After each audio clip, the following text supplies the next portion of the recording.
Give some team grades for the 2023 season. And this part will be the Sun Belt Conference. Firstly, let's talk about the runners-up in the Sun Belt Conference, Appalachian State. They did take a step up from last year, being a couple more wins, being super competitive against North Carolina. I think they did have the talent, though, to be a 9 or 10 win team. So because of that, I couldn't give them any A's, so I gave them a solid B. Next, we got James Madison. JMU looked so good this year. Sadly, App State was the reason they didn't go undefeated. And if you remember, that was a college game day game. Super great year for them. It was sad that they couldn't go to the postseason, as in the conference championship game, because if they did that, they would have potentially won the Sun Belt this year. So they get an A-. Next, we got Texas State. This team saw instant success after using the transfer portal this last offseason. They go from 4-8 to a 7-5 record. I think this team has a lot of hope for the future. For this year, I'd give them a B+.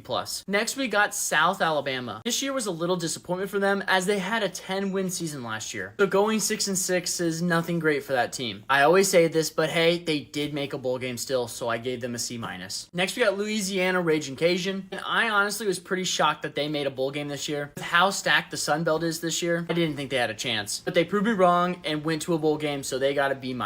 Next, we got Arkansas State, and I see them in the same light as Louisiana. I didn't think they'd make a bowl game, but they proved me wrong, so I also gave them a B-. Next, we got Southern Miss, a team that was super disappointing this year. They went 7-6 last year and 3-9 this year. I did have a little bit of a hunch that they wouldn't be as good as that team last year, as they lost some talent, but still, going 3-9 is not good at all, so I gave them a D-.